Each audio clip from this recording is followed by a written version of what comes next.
1 minute warning. 1 minute warning, folks. Have a seat. Have a stand. Pass.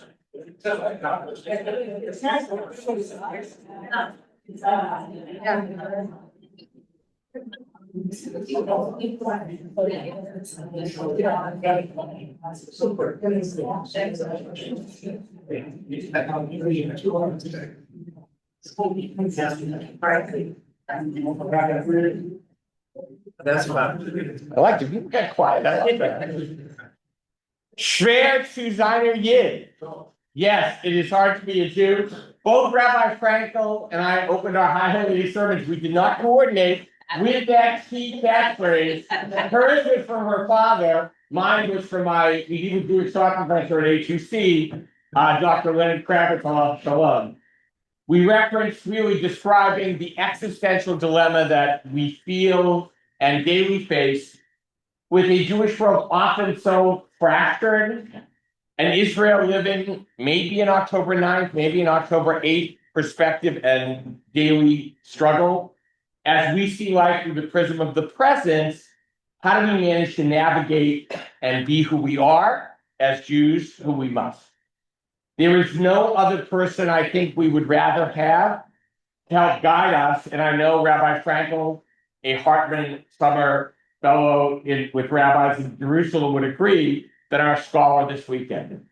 Who better to help us answer the key question of our covenant learning and living this year, why be Jewish, than a teacher who hosts a podcast called Identity First. I'm a groupie, by the way. Don't miss it. After having taught in Jewish Professional Leadership Program at Brandeis as the inaugural chair of Jewish Communal Innovation, he worked to create the Shalom Hartman Institute of North America, the preeminent education and research organization, deepening our connection as Jews in Israel and America through our mutual commitments to pluralism, peoplehood, and the moral and spiritual purpose we share. The no money back guarantee I give you is, after hearing his insight, and I dare say the genius of his unique understanding, you will not see your place and purpose in our world quite the same. It is a gift to have the co-president of the Shalom Hartman Institute as our Larchmont Temple scholar, Dr. Yehuda Kurtzer.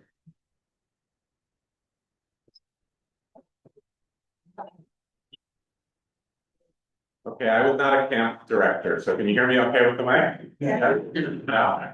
You're good. You're good. I'll do my best. Shavua Tov, thank you for having me. Thank you for that introduction. I guess I should offer people their money back if I don't meet that. There are two basic ways for a person of faith to live in history, and two kinds of politics that emerge on the other end.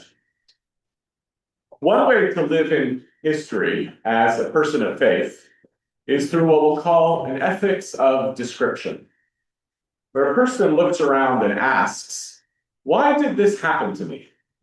And demands an explanation. And for much of Jewish history, actually, Jews operated through a framework of the ethics of description.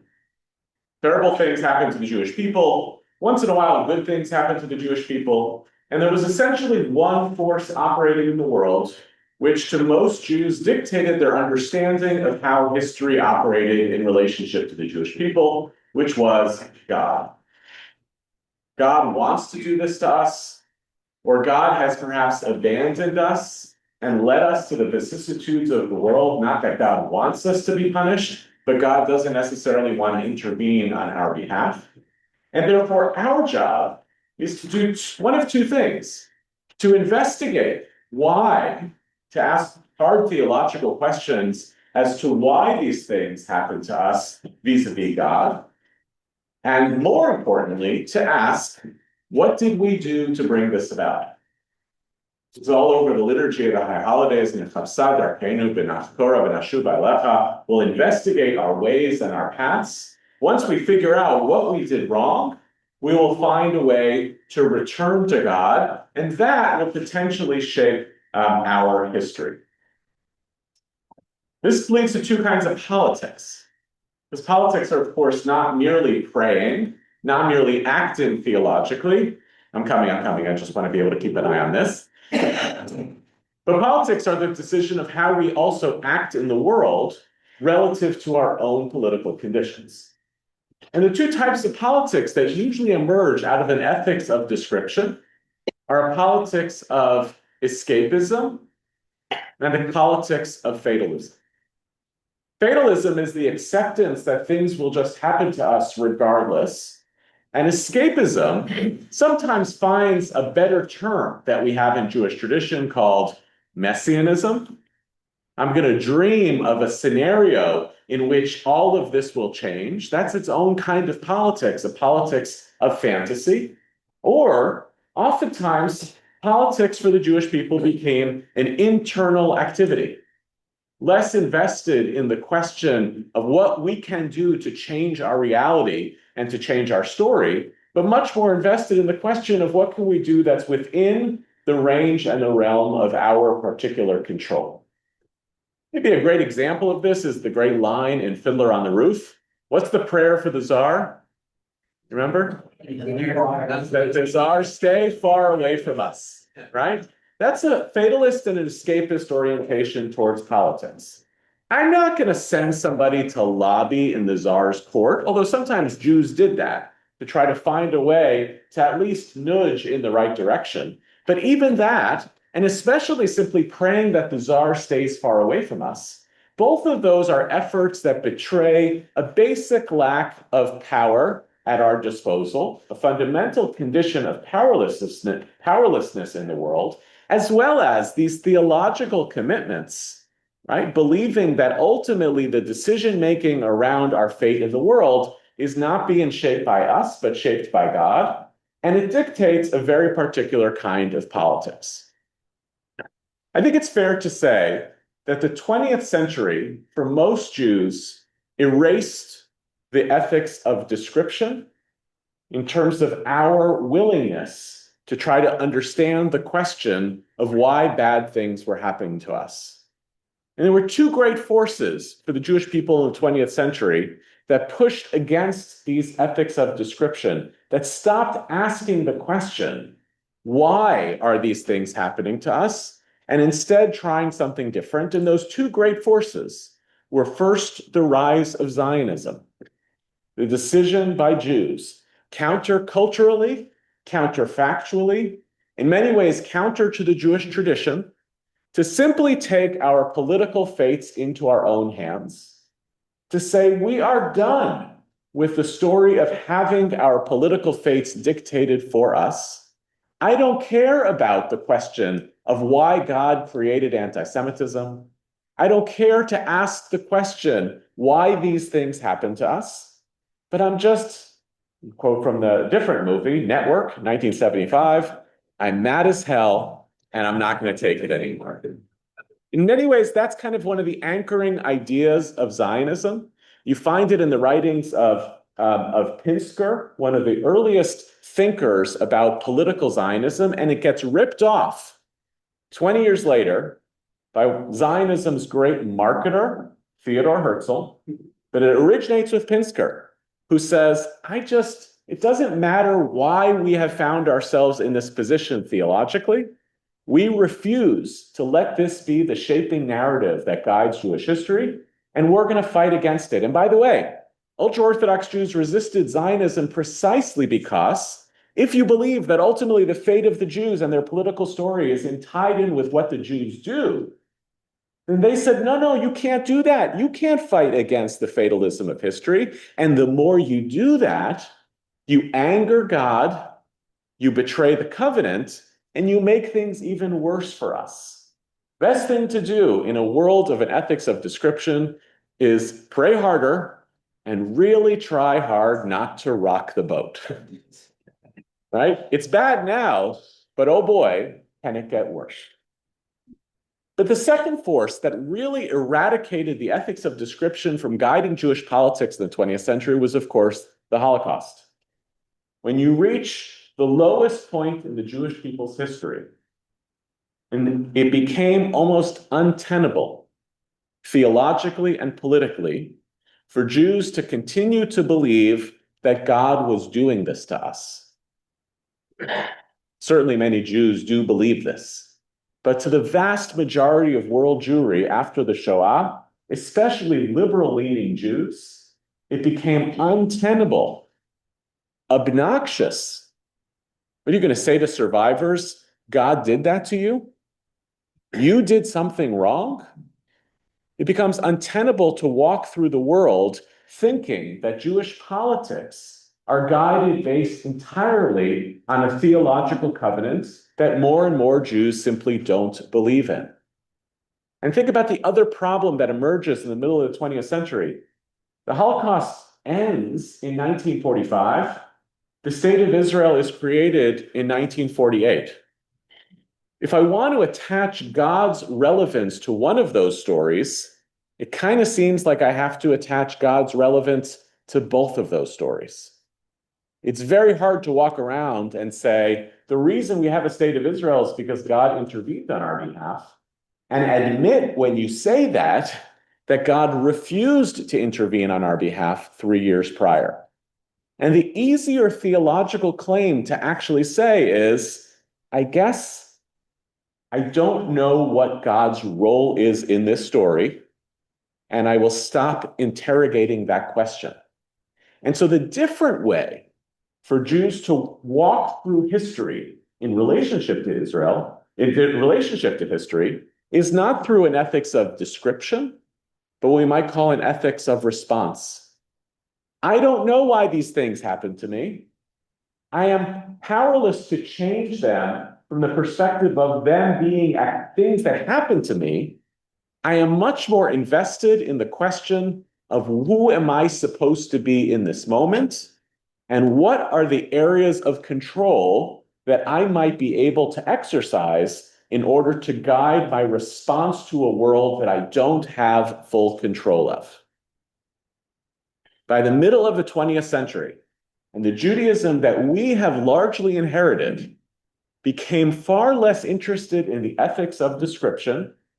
Can you imagine in a Reform or a conservative synagogue, a rabbi getting up and saying, we have a leak in the roof, and the reason for that is because some of you are talking in shul, and some of you aren't coming to weekday minyan.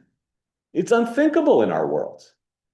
And instead, the question becomes, when bad things happen to the Jewish people, we don't really ask the question of what did we do theologically or morally to bring this about? The question simply becomes, what is our responsibility to do? What is in our power to do in response to this moment? And that's the theological window into the story. But the other side of that story is also a fundamental change that the Jewish people experienced in the 20th century, when in the span of an incredibly short period of time, the Jewish people transformed from being at the lowest point of the powerlessness that we have ever had in our history to wielding more power than Jews have ever wielded in our history. It's an unbelievable thing to have such recent memories of both the low point and the high point of Jewish power. It's an unbelievable thing that we don't think about enough, we definitely don't talk about enough, and we don't really process the extent to which that is playing all sorts of psychological games on our condition as a people. Having the memory of powerlessness and the recent memory also of unprecedented Jewish power. And as a result, ethics of response, as opposed to ethics of description, focuses entirely not just on the theological question of why did these things happen to us, but it turns into a very different politics, which are, we get to be people who take responsibility for our own fate. We get to be a people who takes responsibility for our own destiny. We, not anyone else. No one else is coming to save you. It's just us. And when you actually have the tools at your disposal that Jews of 100 years ago, forget about 1,000 years ago, the stuff that would have been their dreams, an unimaginable set of conditions that the Jewish people have, is going to fundamentally change the narrative that we walk around with about our politics. The question is no longer, why did this thing happen to us? The question instead is, what do we want to do about it? Who are the people that we wish to be in the world? The dominant story I have felt for most of my life, for most of my upbringing as a Jew born after the great events, by the way, that shaped the power narrative of the Jewish people in the 20th century, 48, 67. I was born in 1977. So that means I actually overlapped. Yeah, thank you. I'm getting older. That year of my birth was 6 months after the last great moment in the history of the state of Israel, which was an unequivocal good story for the Jewish people in the eyes of the world. That was the rescue event at Entebbe on July 4th, 1976, which was like the pinnacle moment for American Jews to see that on one hand, the Jewish people are doing something that no one else could do, and it's happening in America on the bicentennial. It's like the perfect story for the union of these stories of Jews in America and Jews as Zionists. We'll talk a little bit more about this tomorrow. I was born 6 months later into a narrative that I grew up with of the Jewish people are principally responsible for our own destiny. We are shapers of our story. So much so that even growing up in a modern Orthodox household, of course you say the liturgy, right? We say the liturgy, I said it this morning in shul. On account of our sins, we were exiled from our lands. And one day, if we pray hard enough, we'll be restored. And I remember growing up where that was always said with a wink. We didn't come back because the Jewish people suddenly became pious at the end of the 19th century. We were restored to history because ultimately we decided to be responsible for our own destiny. In fact, David Hartman of blessed memory, one of his arguments as an Orthodox rabbi, why he came to embrace an ethos of pluralism, was because he said, as an Orthodox Jew, I owe a debt of gratitude to secular Zionists for changing this story and making it possible for me to be a thriving Jew in the state of Israel. I better open up my heart and my mind to the possibility that these people know something about Judaism that I don't know. And therefore, they are deserving of my attention, my respect, and my building a relationship of political community together with them. That's not a pluralism that's about theology. It's actually a pluralism born of the realism of politics. What I want to suggest tonight is that story of agency, of a politics of response, dominated the last 75 years and has fallen into question since October 7th, 2023. I see it hitting on multiple fronts of a return to a kind of fatalism and escapism in Jewish politics that concerns me deeply. It concerns me partly because I don't think the Jewish people now suddenly once again believe that God did all of these things to us. There's no theological underpinnings to it. But it also concerns me because if the great accomplishments of the Jewish people in the 20th century, the creation of a state of Israel, and the creation of an American Jewish community that is the stuff of our ancestors' dreams, if that came about not through divine intervention, but through hard work, through politics, the acceptance of a narrative of fatalism and escapism by contemporary Jews risks disincentivizing us from staying in that work and inviting us to participate in a narrative that will continue to erode the gains and successes we have achieved. In Israel, So I'll give you three cases for this, and we'll focus on the ones that live here. In Israel, shortly after October 7th, and I want to acknowledge here, we are still dealing with the trauma of the Shoah. We don't talk about it enough. We are still collectively dealing with the trauma of the Shoah. So I take for granted that we are also still dealing with the trauma of October 7th. There are widespread global expectations of like, get over it. I don't accept that. If you ever tell somebody who has experienced a trauma, get over it, I would hope desperately you are not in a job that provides psychiatric or psychological care. And all you do is invite people to feel that you simply don't understand them. It is the kind of advice that cannot be heard. Immediately after October 7th, something fascinating happened in Israeli literary culture.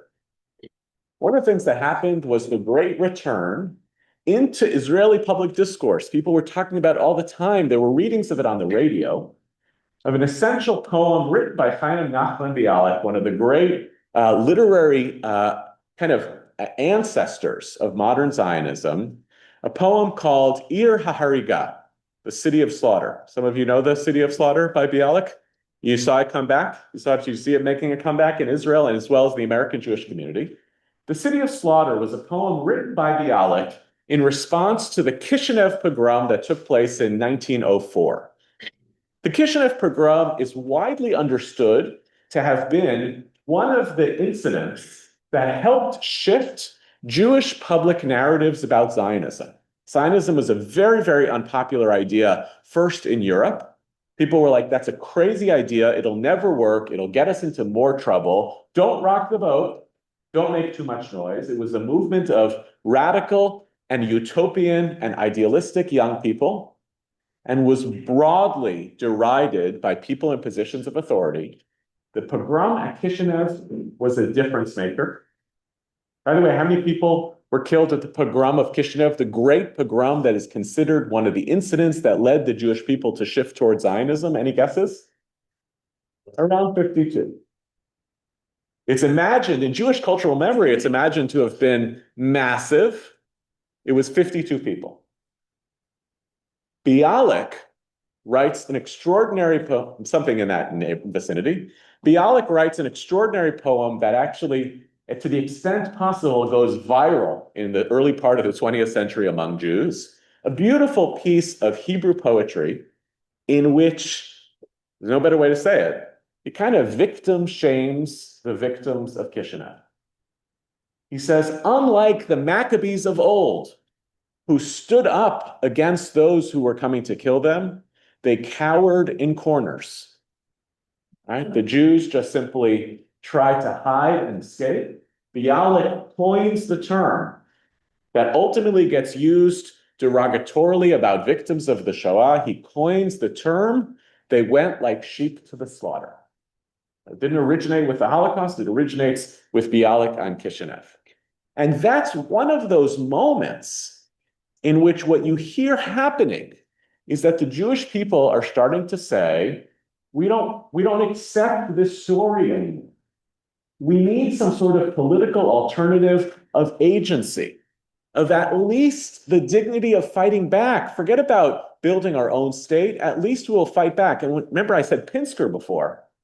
Pinsker assumed that anti-Semitism would persist long after the creation of the State of Israel. He had no reason to believe that the Jews would actually become powerful, but what he hoped would happen was at least you would have the dignity and nobility of being able to fight back. So they'll continue to hate us. Fine. But I get to care less about that, and I get to feel less badly about myself that they're going to hate me either way. But in one scenario, I get to fight back against it. And the other scenario, I remain a permanent victim of this. Why does Bialik make a comeback on October 7th, 2023 for Israelis?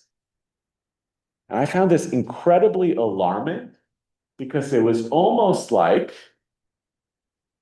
the state of Israel and its Jews were recounting an era of Jewish history in which pogroms happened to us. That's ultimately the plot of the city of slaughter is, oh my God, here they are trying to kill us. October 7th, the language of pogrom appeared all over Jewish media. Oh my God, there was a pogrom again. But if you think about the cognitive dissonance this creates for Zionism, it creates a tension where Zionism was supposed to be the end of pogroms. Pogroms are the ultimate articulation of I am powerless and my political fate is not in my control. And therefore, once in a while, for reasons I don't really understand, this group of Cossacks is just going to come rampaging through the village, and this crusade is going to walk through on the way to Jerusalem, and they're just going to take out their anger and their wrath on anyone who is in their way, and especially on the Jews for which there is so much to blame. The rehabilitation of the narrative of pogroms betrayed a major narrative crash for Israeli Jews about the very notion of the project of Zionism. Zionism was supposed to put an end to pogroms. And one of the things that was so scary about that, actually, and my colleague Yossi Klein Halevi was on this early and kept talking about it, is he said, I refuse to draw any analogies between October 7th and pogroms, because no other Jewish community in history had October 8th. Every other Jewish community in history spent the days after their pogroms cleaning up the messes and hoping that there were no aftershocks. But we don't have that anymore. We are the first Jewish community in history that experiences attack of that degree of magnitude of pornographic violence against our people that responds with an air force, which can actually show up with much more significant display of power against our enemies than any other Jew in history was able to do. We say on the Passover Seder, it's like the best line, but it's a crazy line to say in 2025. It's a crazy line to say. And this is the thing that stood up for us in every generation, V'hi she'amda, that in every generation our enemies arise to destroy us. And what happens? Who saves us? And God comes to save us. That's the theological narrative of Jewish history. But the Zionist narrative of Jewish history was supposed to be, yeah, in every generation, they rise up to destroy us. And guess what? We can destroy them worse. So I want to name the first crash of a narrative was noticeable in this gravitation towards the language of pogrom that led to Israelis and many American Jews as well, supporters of Israel, almost retreating into the theological narrative of history and believing ourselves to be powerless against our enemies. Second, it is returning among American Jews in our relationship towards anti-Semitism.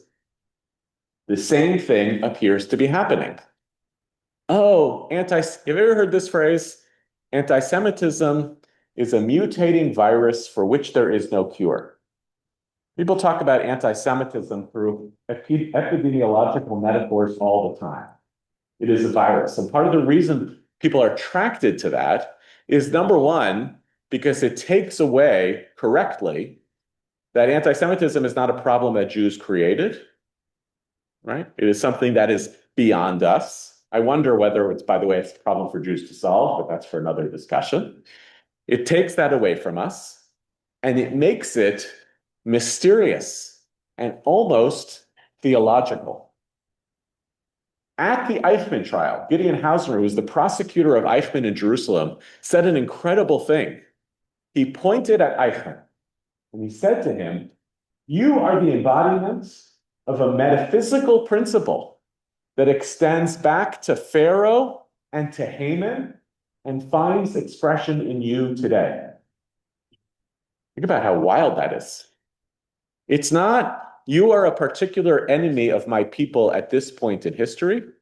You are a metaphysical principle.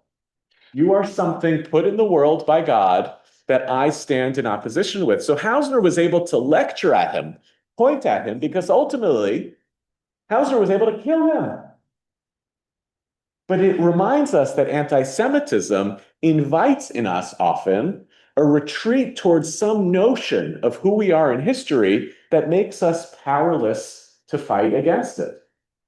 And you watch around us in the American Jewish community with the re-rise of anti-Semitism, and I'll take a deep breath. It's shocking to many of us who never anticipated seeing what we are seeing in the ways that it's showing up on the right and on the left. And it's bringing back that good, warm bath of fatalism and escapism. Oh, I guess we are not going to solve this.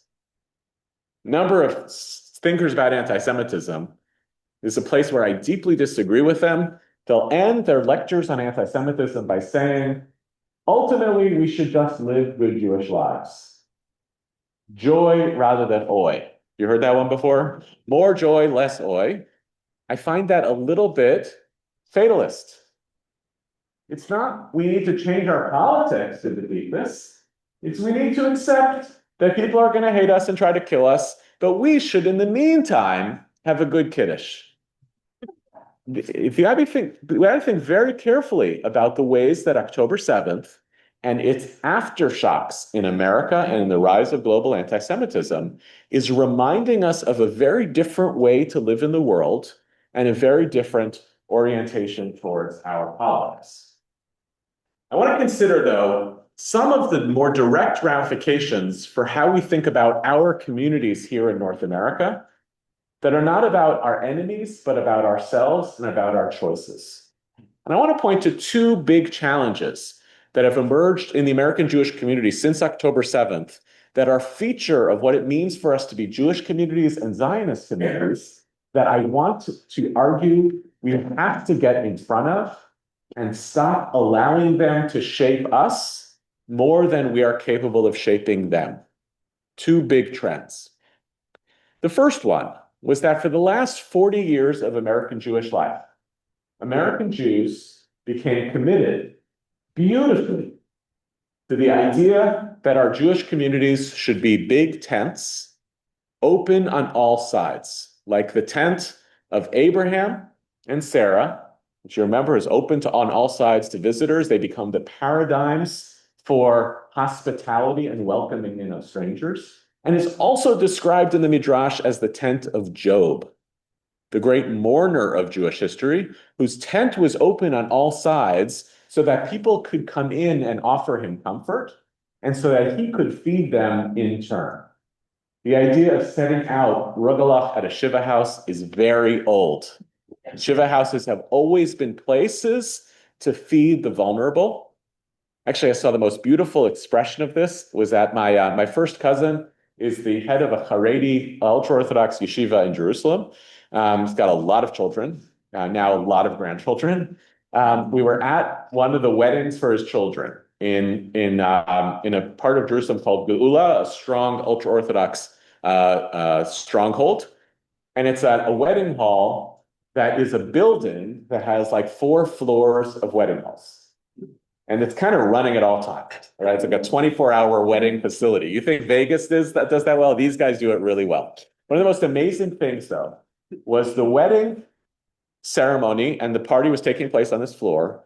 And right by the entrance, they had set up a big table that had a giant pot of cholent and a stack of challah rolls, which was available to the poor. If you were poor, you knew there's a wedding going on, you can get fed. That's the ultra-Orthodox version of a big tent. It's beautiful. It's not open to outsiders, but it was a community of care taking care of insiders. But one of the things that we did remarkably as American Jews over the last 30, 40 years was recognize that the future of our Jewish communities depended on our capacity to lower the barriers of entry and to open the doors to as many people who wanted to participate in Jewish life as possible. The reason we did this was that we had started to learn, especially in the 1990s, that people were disaffiliating and disconnecting from Jewish life. And one of the reasons they were disaffiliating and disconnecting was because they were marrying non-Jews, and they had the option to build their identities as Americans inside the Jewish community or not inside the Jewish community. And while some in the Jewish community said, the best thing we can do is to draw clear lines between who is Jewish and who is not Jewish, the liberal movements basically said, that's going to be a losing proposition. And it will be better for us to find ways to be more and more inclusive of anyone who wants to participate in Jewish life. We're going to change the rules if necessary. The Reform movement went through this. The conservative movement went through this. Even certain parts of Orthodoxy have gone through a process of figuring out how do we shift the balance on inclusion towards greater inclusion in the 2010s and in the 2020s. This moved from not just the question of non-Jews in Jewish life, but also the Jewish community interrogating where were the places where we had blind spots about inclusion of people who are already Jews. This was a big story around Jews of color just a few years ago, where it was like, well, we claim to be inclusive, but if you show up and you're not the way that other people look at you funny, and they pretend that, or they think you're probably not Jewish. And just in that one moment, we close people out of our midst. The Reform movement led a whole, how many years did we do this? The audacious hospitality argument of the Reform movement, it was a big tagline and slogan of the movement, was our approach should be one of fundamental inclusion. And inclusion isn't even isn't even a good word, because inclusion suggests I'm on the inside and I'm doing all these nice things to include you. It's like, how do you actually flatten our spaces, right, of welcoming and hospitality that everyone can come in? Ron Wolfson at HAU wrote a really important book about this. One of the things he picks up on, which I thought was great, is who answers the phone in your Jewish institutions? And in what sense do you have obstacles sometimes that are not intended, that are shaping whether or not people feel that they are welcome in your institutions? This was a driving force in Jewish life for the last at least quarter of a century. And October 7th is another force that is reversing that trend. Think about this as a hard example. Rabbi Charlie Citron Walker became a nationally known figure because in January 2022, he was in his synagogue together with 4 or 5 congregants, and a disheveled man came to the door. And he went outside and said, "You look cold, you look hungry, come on in, I'll make you a cup of tea." The man came into the building, pulled out a weapon, and took the congregation and the rabbi hostage. And it was a hostage situation that lasted for hours. Ultimately, Rabbi Angela Buchdahl got involved here in New York because the person said, "I want to speak to the chief rabbi of America." And Rabbi Citron Walker was like, "We don't have that." And he said, "Yes, I want to speak to the rabbi of the central synagogue." So she got on the phone, the FBI was on the phone. Thank God the situation was resolved, where the person was arrested and the congregants were okay. Rabbi Citron Walker was interviewed about it afterwards, and he said, "I know how scary it was, and I would do it again. It's my job as a rabbi. I see someone who is in need and who is vulnerable, I bring them in." And I want you to think about today. In our Jewish community today, there is no security guard sitting in a synagogue who would allow the rabbi to do that. It is fundamentally impossible. 2 things changed in our community in the past 2 years. One, the very obvious one, for very necessary reasons. I'm not here to criticize it at all. For very necessary reasons, we have built a very significant security apparatus to protect and defend our communities, which by definition are putting an obstacle on welcoming inclusion and hospitality in front of our building. In fact, one of the reasons we put people outside of the building is because it deters people who may not want to come in from coming in. But you have to imagine that 1 out of 100 who you don't want to come in, you do want them to come in, and they too are deterred. And we have decided, by necessity, to make that choice. That is a worthwhile prayer. The problem is once you are entered into a climate of fear, as has kicked in post-October 7th, and you think about the metaphorical significance of Israelis feel scared because their boundaries were breached, and we too have absorbed that. We are scared that our boundaries too here will get breached. The second part of it, though, has been equally traumatizing, which is that fear is inside the house already. And it gets expressed not by, I feel that there's somebody on the outside who's coming to threaten me. I feel that there are people inside who hold ideas that I consider to be threatening. If you don't hold to the right position around Israel, if your sympathies lie with critics of Israel, you are now going to be construed, like it or not, meaning sometimes it's not even the intention of those who are doing the policing. You are going to be construed as the enemy within on par to the enemy without. And the real dislocation that's happening in Jewish communities around the country, it's not huge numbers, but I don't know a single synagogue where there wasn't one person who left. For this reason, the synagogue was too right-wing, the synagogue was too left-wing. That could be okay. I think that's not terrible. Over time, ultimately, we have to make our choices in relationship to our institutions. But the discomfort that is widespread about the notion of this kind of internal policing that parallels the external policing is a real thing. And it's alive and well in families across different generations. Once you bring in to an active force shaping a community that we are operating from a climate of fear, it is almost inevitable that you are going to both police the boundary of that fear on the outside of the building, and you are going to police the boundary of that fear on the inside of the building. And it becomes harder and harder to imagine that after a half a generation or a generation or two generations of trying to advance an idea of inclusion and hospitality in our communities, that it is going to be possible to continue to sustain that in this current atmosphere. Now, there are fascinating counterfactuals. Do you know that more people are converting to Judaism today, post-October 7th, than were converting for the previous 20 years total?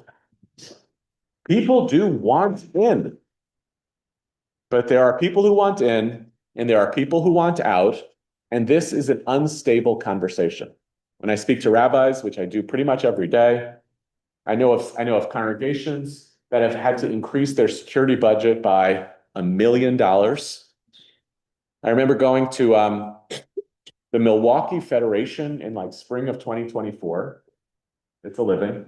And I spoke to them, and they said to me, the community raises and allocates $5 million or so every year. Since October 7th, our allocation of that $5 million towards security needs in our community went from $300,000 to $2.4 million. So that's the priority now of the community, is protecting the outside. It is almost impossible to imagine that fear of the outsider doesn't drift inwards and become fear of the insider.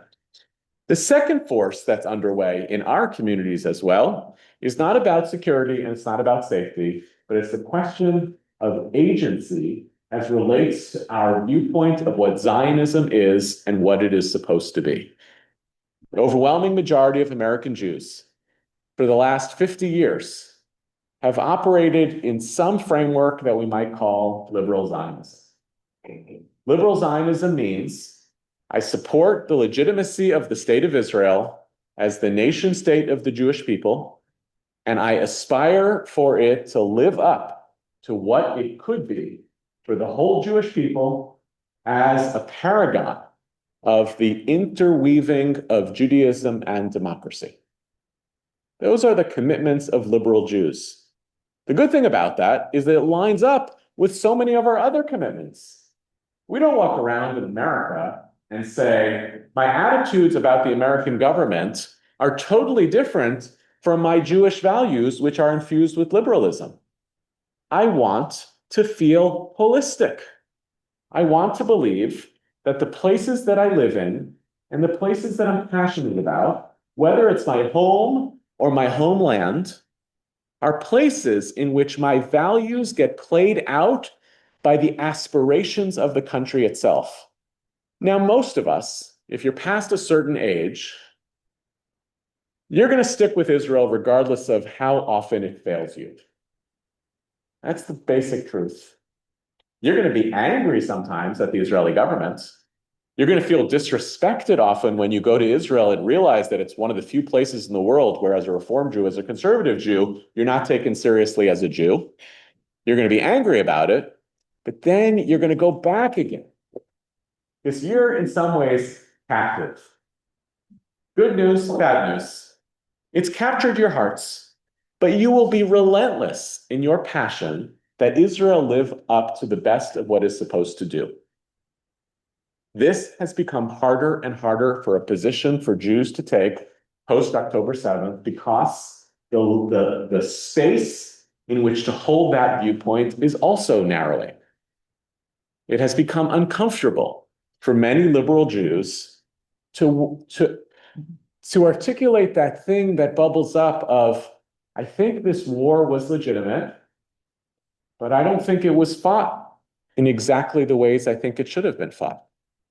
It's a very hard thing for people to say in positions of leadership in the Jewish community, lest they be fired. It's a very hard thing for people to hold in their hearts and feel that by saying it, will I say this and it will make Israelis feel I don't have their back? If Israelis feel a profound sense of existential loneliness post October 7th, that nobody is with us, then shouldn't American Jews kind of be indexing a little bit more on the side of loyalty and a little bit less on that side of nudging?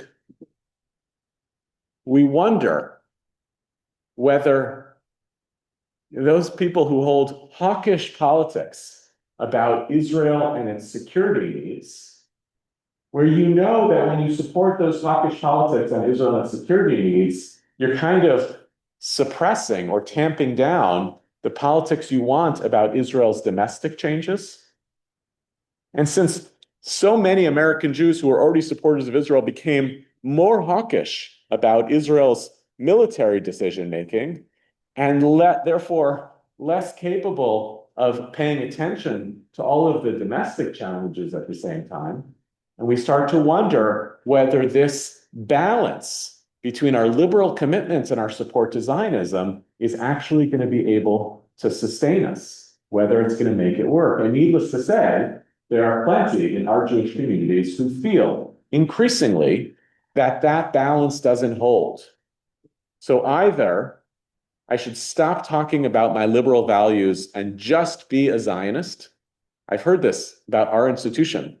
We're like the flag holder of liberal Zionism, both in Israel and North America. I've had from other institutions that have said to us, stop with the adjective. Stop hyphenating your Zionism. Just be Zionist. And it feels like a betrayal of my Israeli colleagues who are working to advance the cause of democracy and shared society and religious pluralism and all of those things in Israel to let go of that piece. And needless to say, there are many more people who are saying, if I have to choose between my liberalism and my Zionism, I will choose my liberalism. That exit story, which has been pronounced in small pockets, but meaningful ones in the next generation of Jewish life, are effectively saying, you can't make this work anymore. And I'll remind you the categories I used at the outset, that decision of you can't make this work anymore, you are on the other side, that is its own acceptance of a fatalism that I thought the Jewish people refused to make. I want to invite us tonight. I put out a lot here so far about this story of two different types of Jewish politics, why these politics became so important to Jews in the 20th century, what successes they bred for the Jewish people in Israel and in America, and all of the ways that October 7th is interrupting that story in our psychological story of being a people post-pogrom, in the ways that anti-Semitism is altering our sense of who we are as American Jews, in the safety security question here, and in this uncomfortable but critical hybrid between Zionism and liberalism, which speaks to our hearts and our souls in such deep ways that those of us who are committed to those values feel pulled but unwilling to let go of. I want to just remind us of what this century is supposed to be about for the Jewish people. I want to ask us, what does it look like to feel as though for the last 2 years, we have been put into a kind of passive response to history moment? Israel did not start this war. American Jews did not somehow suddenly pick a fight with neo-Nazis in America or with the anti-Zionists. We didn't pick these fights. They have been brought to our doors, literally and figuratively. But to ask whether it is possible for us to resist the fatalism and escapism, the kind of passive politics that these invited for so much of Jewish history, but are not inevitable choices for the Jewish people to make in the future. To ask whether it is possible for us to be people of agency as American Jews. To ask whether, if in fact, the idea of a big tent was something that we considered to be important for our thriving, our future, and our moral conditions. Whether in fact this belief that the state of Israel could both be something we take pride of, but still hold accountable every single day in partnership with Israelis and Palestinians who want an alternative future than the one that they're given in the present. If that was a commitment we made, is it possible for that to start now? I don't know about you. I feel a little bit different in a ceasefire moment than I did not in a ceasefire moment. I did 10 or 11 Israel trips between October 7th and the ceasefire. The last one I did was right after the ceasefire, and the dullness, the fear was lifting among Israelis. There will be an appetite again to return back to, for instance, the passion that Israelis demonstrated in the streets of Tel Aviv and Jerusalem and all over the country to fight for the judicial system in Israel against a massive overhaul. That passion will return, and I want to make sure that we as American Jews are keeping pace and deciding not to be a people who simply accepts that history happens to us, but to be the very people we have become who decide what we want to do with that history. Thank you.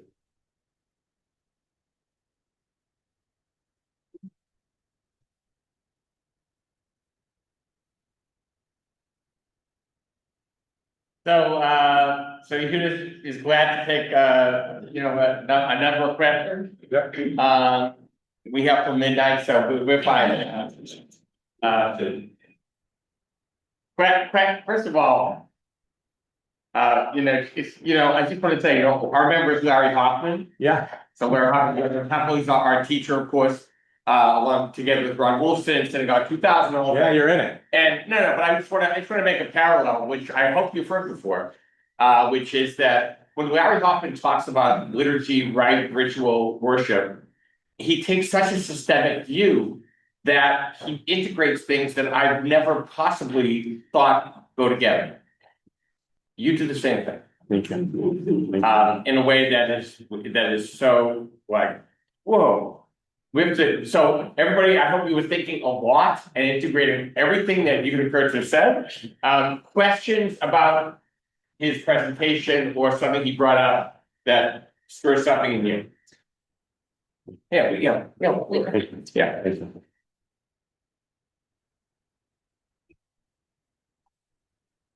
I had a quick question about this tension between Zionism and liberalism. I know that you put it in the context of post-October 7th, but we've been seeing on campuses that circumstance pre-October 7th. And one question in respect of October 7th for your post is, how do we wrestle with the fact that many Jews born of Jewish parents or just or converted to Judaism are anti-Zionist? Yeah, you're 100% right that this phenomenon, the tension around Israel and liberal values long precedes October 7th. I think the rupture around October 7th was very significant. I think I observed it as the moment when people were like, I no longer see the Jewish community as my significant other. in this way. I now want to position myself outside of it. This largely happened through institutional breaks, right? There was a very visible thing that happened around the rally in Washington in November of 2023, where actually a whole bunch of left-wing Jewish organizations decided to be at the rally. And were very uncomfortable doing so. Remember, Reverend Hagee was speaking at the rally. Actually, Reverend Hagee paid for the buses for a lot of people to come into the. So it was like they didn't want to be there, but they kind of were like, that's the moment to be with the Jewish people. And it was very clear which organizations said, no, I refuse. And that was a breaking point, right? Because it was a great moment of solidarity, except for those who felt that their solidarity was on the left as opposed to with the Jewish community. So this rupture has been happening for a long time. To be honest, the most generous reading I have of people who decide to become anti-Zionists is they can't make the experience of cognitive dissonance between these competing values work. And in that sense, it's a very generous reading because cognitive dissonance is a very hard thing to sustain. I sometimes think that it's impossible for people who are locked into Israel to fully understand why people are not. This makes most sense, by the way, if you happen to have come of age right around the time of the Six-Day War. Because again, you saw that, Israel's got you for life. If you, however, were born after 1977, let's say, the events that happened in Israel and in the world that represent Israel on the world stage were Lebanon War that Israel arguably lost, another Lebanon War, 2 intifadas, the assassination of a prime minister by an Israeli, the collapse of the entire utopian socialist infrastructure in Israel and the replacement with basically a right-wing version of capitalism, and go on and so forth, and the perpetuation of 50 plus years of occupation of the West Bank and Gaza. So their experience of this, so the point is, like, for many young people, the default of their loyalties lies with what they are witnessing in the world, as opposed to loyalties that are kind of embedded in being character witnesses for the Jewish people in the state of Israel, despite the evidence they get to the contrary. And I want to invite us to think in those terms, because that will be the only mechanism that leads us towards generous responses or strategies out. If you don't take that approach, if you assume the reason they are in this place is because of mental illness, or because they hate the Jewish people, or because they're young and foolish, if that's the starting point, you will have no empathy for the position that they come at, and therefore you will be the last possible person that they will listen to. And I think our job, this is partly my job, what I'm doing here, but mostly what I do is I lead an organization that now does the majority of our work with young people, educational programs for college students and teens, where this is how we talk. We talk in very openly about our commitments in an effort to raise the discourse in terms of intellectual honesty and moral sophistication about why our commitments hold. And that's the register that young people want this conversation to be. So I think part of our job is to say, people do come at this position honestly. And I'll never forget, I met with an activist who actually started one of the left-wing, now I would say anti-Israel organizations. I had met her at a time when she was not quite there. Furious. And I remember she sat in my office, she was in her early 20s, and she said, do you realistically think there's ever going to be a time when Prime Minister Netanyahu is not the Prime Minister of Israel? And I was like, well, empirically, yes. That meeting, however, was in 2013. 2014. Since then, with a brief window of the Lapid-Bennett government, she was right. And so to ask somebody to remain loyal to something that their loyalties are not kind of baked in is a lot to ask. And this is going to be, we have to treat this as a project that requires of us curiosity, as opposed to starting with judgment, because if we start with judgment, our capacity to actually build any of those bridges is going to disappear completely. I'd like to ask you about Birthright Israel. Yeah. The goal of which is to create more attachment of young people, college, high school, college age, I think now up to 26, whatever. And given all that we've been talking about, and I know our two kids went on it, I think it's failed. And I wonder, why has it failed? And does Birthright Israel itself recognize that it has not achieved its goals? Okay, so I'm going to say three things about birthright. The first is, even with all of what I just said about young people becoming anti-Zionist, it is not the majority position of young people. However, the media is extremely interested in that story. The media is not interested in what we would call normies. They're just not. But actually, there are many, many more people, Americans, Jews, and young people, who maintain and hold basic loyalties and support for the state of Israel. This is borne out by every opinion poll about Americans. Americans are still overwhelmingly on the side of Israel against Hamas. Right? There are more people, Americans and Jews, who wonder whether Israel's response was too violent, right? And maybe some of the opinion skew over the past 6 months it happened because it was a shift from what team are you basically on to what news are you watching right now, right? So to say Birthright was a total failure, I think is wrong. I think Birthright did have a significant effect for an enormous number of young people who had a generally positive relationship with the state of Israel and the Jewish people. However, number two, Birthright Israel was never about Israel. This was a critique that some of us had of Birthright for a long time. The reason Birthright Israel was created and ultimately got funded was not because it was about connecting young people to the state of Israel. It was an anti-intermarriage program that was supposed to create, I'm not even making this up, this is like a real thing. You couldn't make it up. Yeah.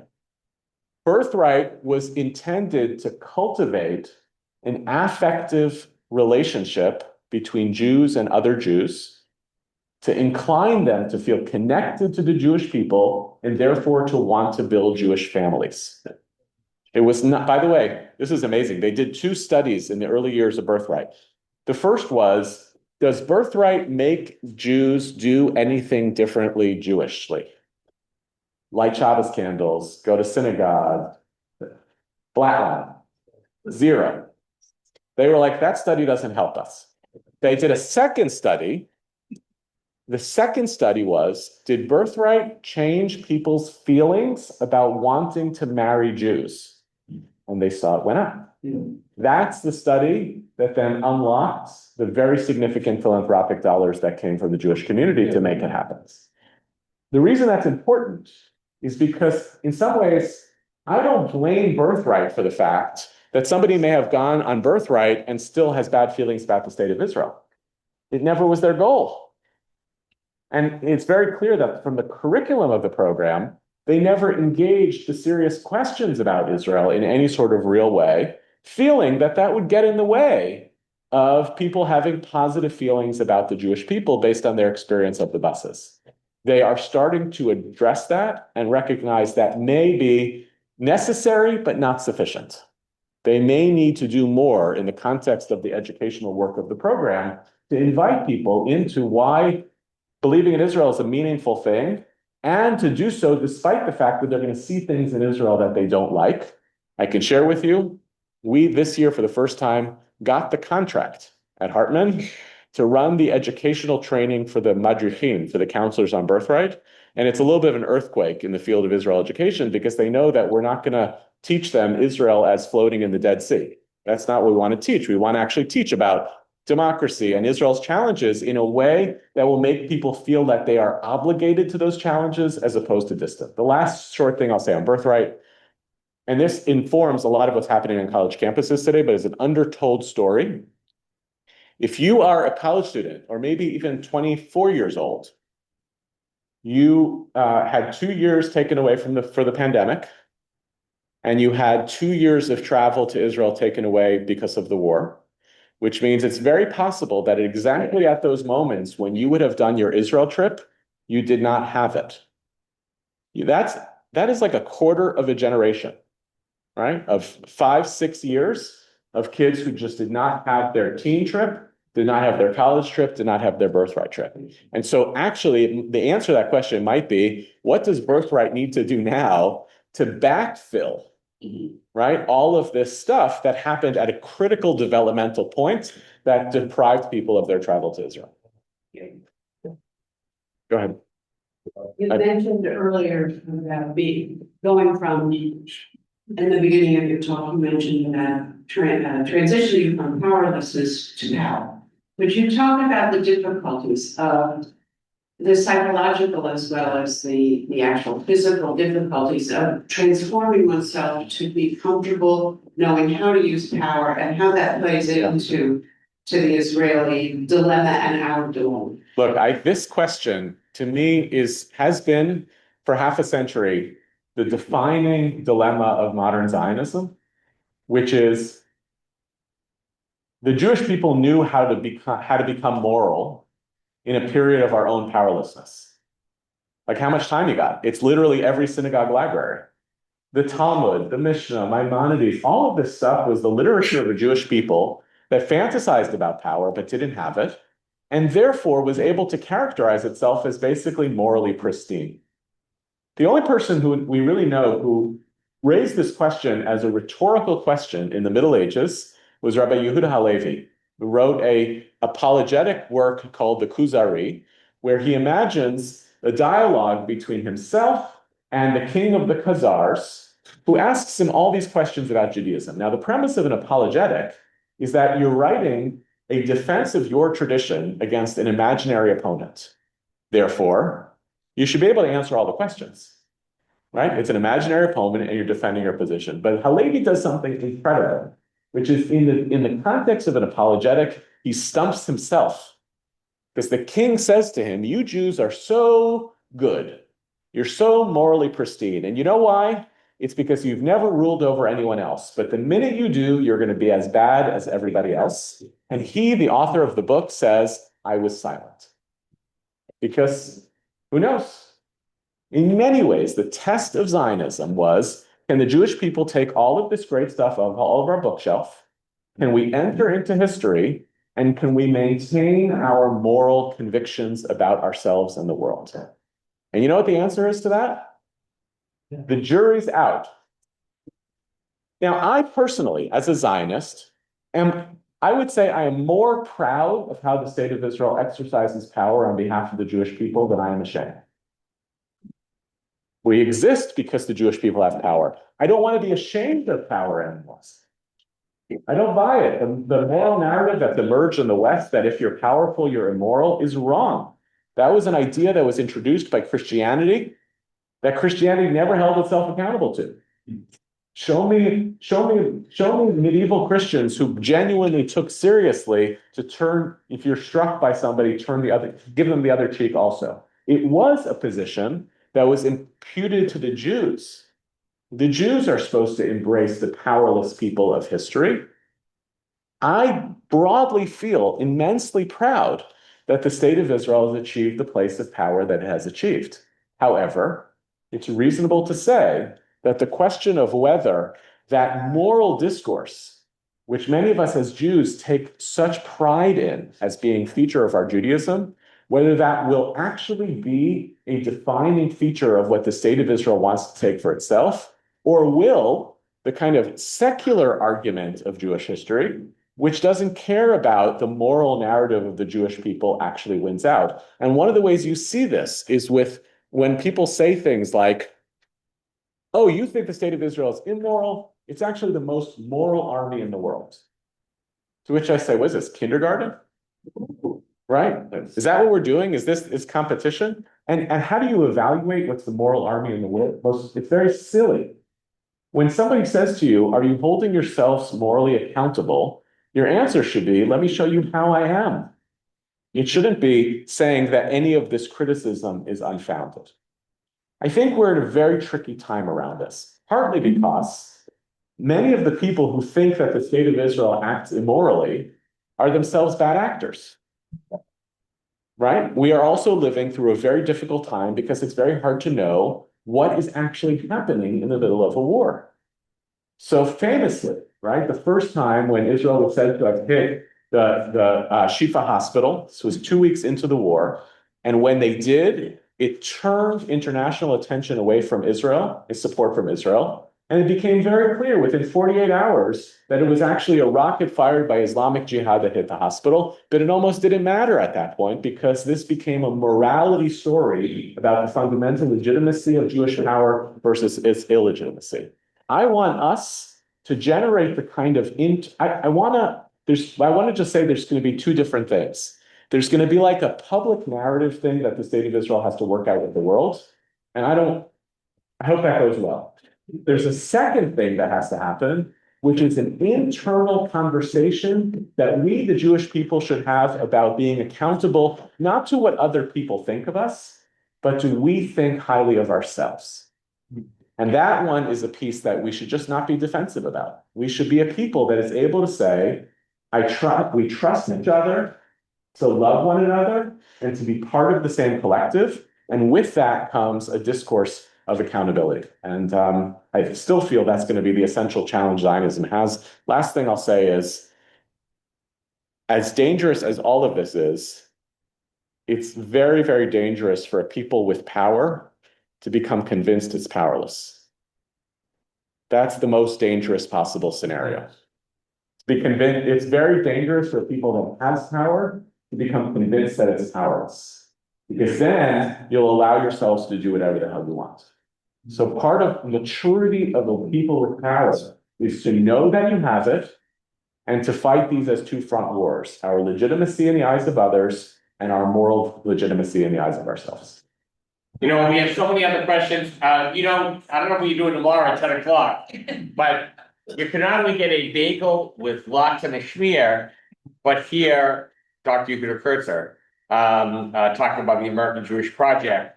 I don't know about you, but I'm going to be there. Thanks a lot.